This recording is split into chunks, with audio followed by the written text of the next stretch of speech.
saya ini jadi waria itu tidak pernah berdoa untuk jadi waria. Iya, tidak pernah meminta. Saya hanya tinggal menjalani apa yang terjadi.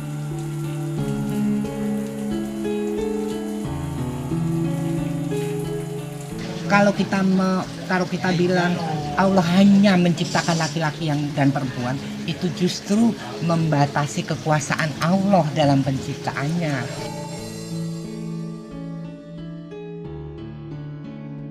Perkenalkan, nama saya Sinta Ratri. Saya waria yang terlahir tahun 1962. Jadi umur saya sudah hampir 60 tahun.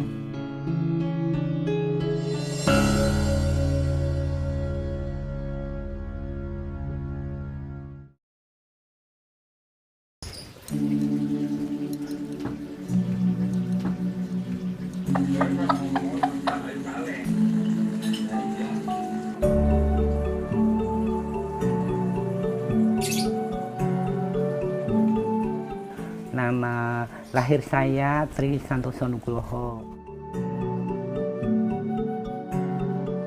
Waria itu adalah terlahir sebagai laki-laki, tetapi jiwanya, perasaannya itu perempuan.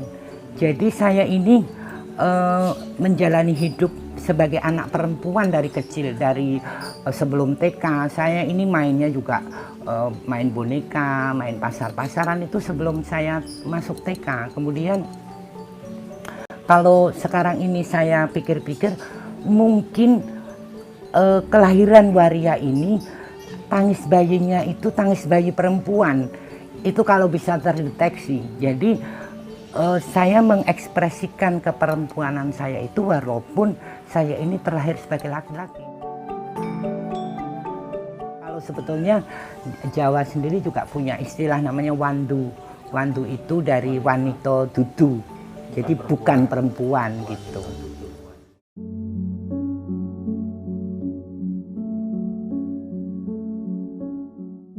Kelas 5 SD dulu saya mulai merasa berbeda itu, kok saya ikut-ikutan jongkok kalau pipis gitu. Padahal saya ini laki-laki itu aja, tetapi kemudian setelah SMP saya mulai suka sama lawan jenis ya. Saya suka dengan teman kelas saya laki-laki gitu. Jadi kemudian saya berpikir saya ini apa ya, saya ini apa gitu. Dan saya mulai kelas 1 SMP itu mulai memakai baju perempuan gitu. Sama ibu juga dimarahin, diarahkan gitu. Orang tua kan mengarahkan gitu. Ketika kita pakai lipstik dimarahin.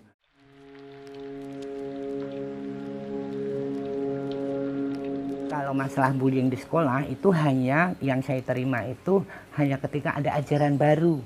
Ada kelas baru itu.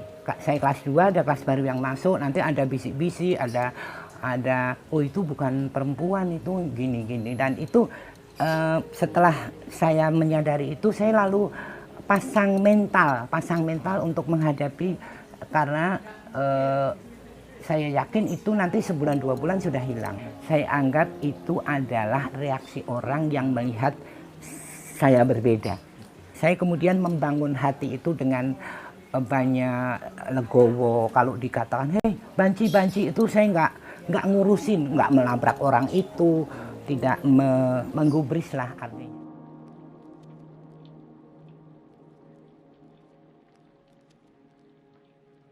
Kemudian saya merasa aman-aman saja, artinya tidak terlalu bahwa saya mendapatkan bullying. Di samping saya punya prestasi di sekolah, saya mewakili SMP itu ikut lomba nyanyi di perlombaan Hardiknas itu. Jadi ketika kita punya profesi di sekolah itu bullyingnya juga tidak ada, berkurang. Apalagi yang lain lagi, kakak saya ada di sekolah itu juga, adik saya juga. Nah itu juga mengurangi bullying.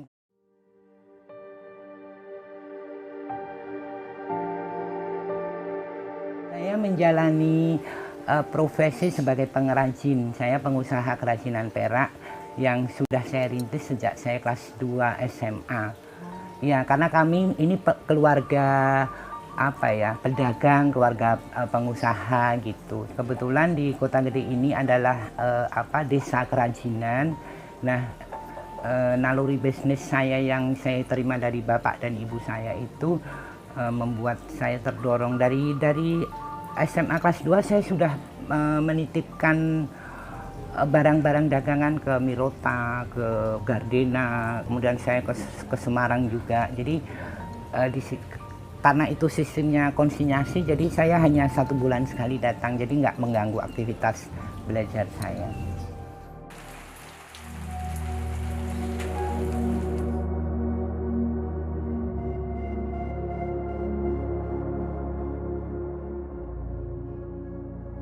Pada waktu saya lulus SMA itu ibu saya sama bapak saya itu mendudukkan saya untuk ditanya bareng-bareng sama 2 kakak saya sama 2 adik saya yang sudah dewasa. Ya, saya ditanya, apakah kamu ini akan seperti ini sampai tua? Seperti apa? Saya tanya gitu. Ya kamu jadi waria ini gitu. Terus loh, saya ini jadi waria itu tidak pernah berdoa untuk jadi waria. Iya, tidak pernah meminta. Saya hanya tinggal menjalani apa yang terjadi. Kalian kan tahu semua. Kami ini kan tumbuh bersama. Jadi apa yang terjadi pada saya, sebetulnya kedua orang tua saya itu melihat setiap hari. Saudara saya juga begitu. Nah, ketika saya bilang kalau saya boleh memilih, saya memilih seperti kamu atau seperti kamu. Saya tunjuk kakakku yang laki-laki dan yang perempuan. Lalu mereka diam. Artinya kemudian mereka ini kan pasti ngelenggono. Jadi oh iya ya, paling dalam hatinya begitu. Ya sudah, kalau itu pilihanmu, keputusanmu, asalkan kamu tanggung jawab dengan hidupmu. Ternyata kemudian alangkah bermanfaatnya pembicaraan itu setelah kakak-kakakku menikah, setelah adik-adikku menikah, punya anak, mereka lalu membahasakan memanggil aku Bude, memanggil aku Bule gitu. Jadi kemudian penerimaan ini benar-benar seutuhnya oleh keluarga saya, karena mereka kemudian menerima bagaimana saya mengekspresi saya itu sebagaimana perempuan sehari-hari.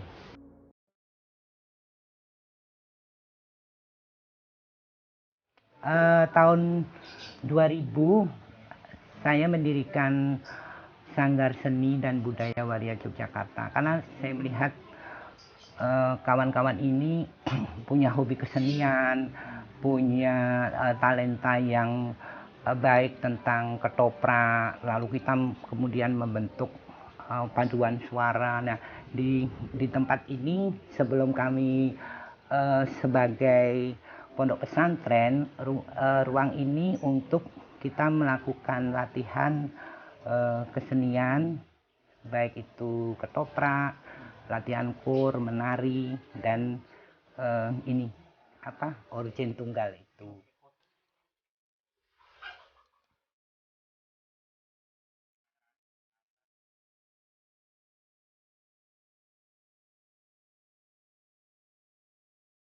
Kalau yang kasih nama Al-Fatah itu Pak Kiai Haji Hamroli. Pak Kiai inilah yang menjadi pencetus idenya beliau, bahwasanya dulu kan kami ada gempa bumi itu bikin doa bersama 2006. Kita di sini doa bersamanya. Waktu itu Pak Kiai Hamroli itu senang ketika melihat kawan-kawan waria ini berkegiatan di bidang rohani. Nah, akhirnya beliau kan punya majelis mujahadah 3.000 orang anggota. Nah, mengajak kami ikut menjadi anggotanya juga. Nah, kami ikut pengajian juga bersama mereka. Kemudian di sela-sela pengajian itulah timbul idenya beliau, bagaimana kalau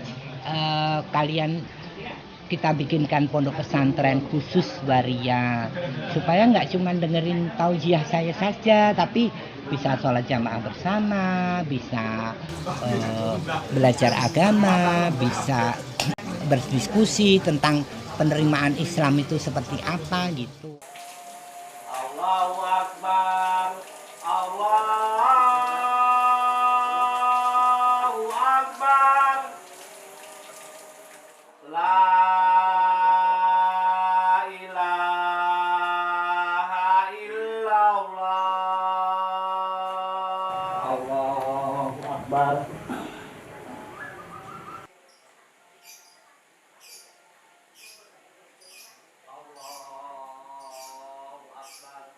Ibu sendiri langsung memimpin sejak 2008 Enggak, itu. 2008 itu yang mimpin Ibu Mariani. Ibu Mariani, Oh, waria juga. Iya, waria. Saya jadi wakilnya. Oke. Waktu itu saya jadi ketua komunitas Iwayo itu. Gitu. Jadi setelah tahun 2014, tahun 2013 Pak Hamroli meninggal, kami berjalan tanpa Pak Kiai. Terus tahun 2014 itu Ibu Mariani meninggal awal Maret. Turut-turut kan. Nggih. Terus makanya kami pindah ke sini. Tadinya di mana? Tadinya di Notoyudan. Akhirnya kawan-kawan saya tanya mau diteruskan nggak kegiatan kita. Ya diteruskan sayang. Terus ibu suruh milih mau di sekretariat Iwayo apa di rumah ibu. Akhirnya pada milih di sini.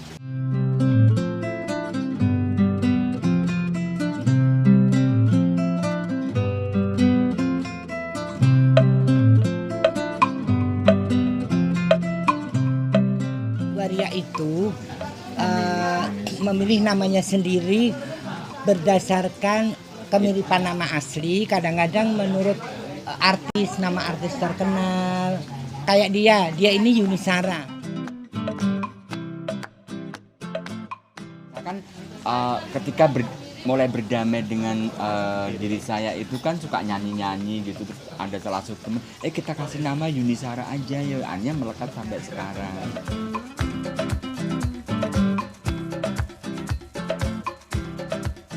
Saya Sinta itu dari Santoso, nama saya kan Tri Santoso Nugroho. Jadi waktu usaha kerajinan saya namanya Ratri Silver. Jadi saya memakai nama Sinta Ratri.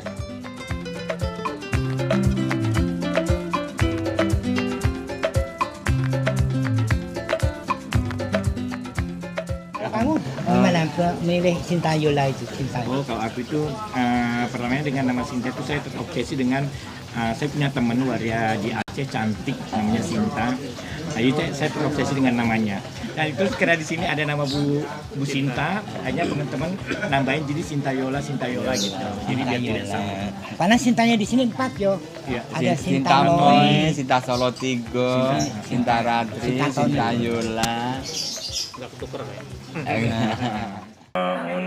Jila ilaika wa ma unjila min qablik. Kalau saya itu sempat hilang kontak sama keluarga dan terus juga hilang dengan agama. Dan saya memang pada saat itu blank masalah agama karena kehidupan sehari-harinya kan di jalan. Saya bergabung dari tahun 2008, saya sudah bergabung di Notoyudan. Setelah Bu Mariani meninggal, itu pondok pindah ke sini ya Bu. Sekitar setahun pondok pindah ke sini, baru saya kembali lagi ke sini. Pindah ke sini, saya kan ikut bergabung lagi, di sini. Dan terus saya akhirnya mendalami agama lagi yang saya sudah sempat tinggalkan 30 tahun. Kemungkinan baca sholat saya juga, kadang kalau sholat itu apakah ini saya benar sholatnya apa tidak begitu. Karena kan sholat waktu masih kecil itu selama 30 tahun ditinggalkan pasti blank, pasti ada yang lupa. Apa ini benar apa enggak. Pas di sini saya tanya ustadznya.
awam itu takarannya gini ya, kesempurnaan itu ketika punya keluarga, punya pasangan hidup, punya anak. Nah, kalau dari sisi seorang Ibu Sinta Ratri, Kalau saya sih pasangan pernah punya. Saya punya anak angkat, saya punya cucu. Saya waktu menikahkan anak saya itu juga mengundang tetangga, mengundang kawan-kawan waria, pesta seperti orang pada umumnya. Itu adik saya yang paling kecil, bapaknya anakku itu, karena saya sudah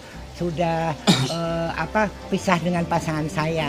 Kalau kalau kesempurnaan itu hanya dari keluarga, saya juga punya keluarga, punya anak, saya juga punya orang-orang biasa juga ada yang tidak dikaruniai anak. Jadi kita tidak harus menuntut harus sempurna secara fisik punya anak, secara ini tidak. Kita sesungguhnya ketika menjadi diri sendiri itu sudah sesuatu yang paling bahagia. Ketika kita menjadi diri seperti yang disukai orang, itu penderitaan. Itu penderitaan.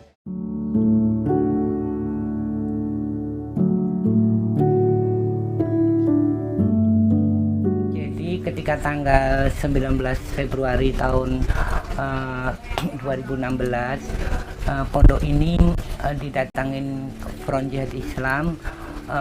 Tujuannya mau membubarkan. Alasan mereka itu adalah waria tidak pantas, tidak boleh melakukan ibadah, belajar agama sebelum bertobat dulu menjadi laki-laki. Itu hari Jumat. Hari Seninnya saya dibawa ke kelurahan. Di sana katanya mediasi, katanya. Tetapi yang terjadi adalah pengadilan buat kami, pondok pesantren. Pondok pesantren itu diundang 5 orang, Pak Ustadz, saya, Mbak YS tadi yang difoto, ada Ibu Ruli, dan ada satu kami membawa kawan dari LBH. Sesungguhnya pada waktu itu mereka tidak membolehkan kami membawa jaringan LBH, PKBI, di mana-mana, nggak boleh. Tetapi kami menyelundupkan. LBH ini menjadi ustadz juga, jadi ustadznya 2, santrinya 3, saya, Bu Ruli, sama Mbak YS. Nah, di sanalah terjadi intimidasi, bahwasanya waria ini adalah suatu penyimpangan. Lalu ketika masyarakat di sini menerima keberadaan pondok pesantren waria, maka azab Tuhan akan datang di tempat ini. Begitu mereka mengatakan di pidatonya. Jadi kemudian kan pada waktu itu mediasi itu dihadiri tokoh-tokoh masyarakat, RT, RW, pimpinan Muhammadiyah dan lain-lain, dan para pemuda. Jadi kemudian yang ada mereka terhasut untuk menjauhi kami, Jadi orang-orang terdekat ibu, ketua RT, ketua RW, yang sebetulnya lebih tahu tentang ibu selama bertahun-tahun begitu, sama sekali ya tidak tidak ada pembelaan sama sekali. Mereka takut untuk bahkan Pak Camat, bahkan ketua KUA-nya, bahkan dan ramilnya, mereka mengamini apa yang dikatakan FCI itu, bahwa kami harus bubar. Nah, itulah mengapa kemudian banyak banyak simpati kepada kami, sampai beberapa organisasi luar negeri datang ke sini untuk melatih tentang sistem keamanan dari internasional, proteksi gitu, melatih kami. Kemudian kami mendapat bantuan dari luar negeri itu justru berkat berkat intimidasi itu tadi. Berarti ada semacam blessing in disguise. Iya, betul. Jadi pada waktu itu saya berdoa sama Tuhan, bahwasanya kami menerima ini. Mudah-mudahan ini Tuhan punya rencana yang lebih baik, yang lebih indah buat kami. Ternyata betul bahwasanya kemudian simpati orang-orang itu, dan seperti yang saya ceritakan tadi, kami melakukan penguatan, sowan ke Ratu Hemas, sowan ke DPRD 1, bahkan saya ke Senayan ketemu Bu Sundari itu, kemudian Eva Sundari, kemudian ke Ibu Sinta Nuria, kemudian ke Komnas Perempuan dalam rangka melakukan penguatan bahwa kami punya hak untuk beribadah. Waria adalah manusia juga yang punya hak untuk beribadah. Itu yang kami serukan, bahwasanya kami ini memang waria tapi kami punya hak yang sama. Kami kemudian menjadi anggota ini Sobat KBB.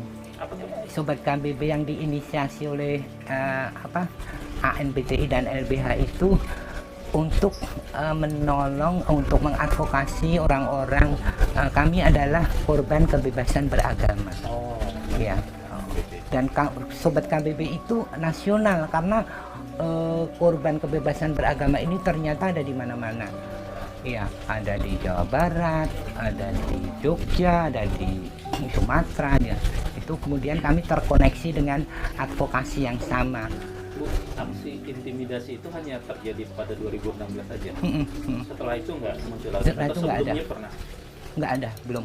Karena pada waktu itu memang isu LGBT sedang gencar-gencarnya crackdown, namanya crackdown itu bagaimana semua warga negara di Indonesia ini dibuat anti dengan LGBT.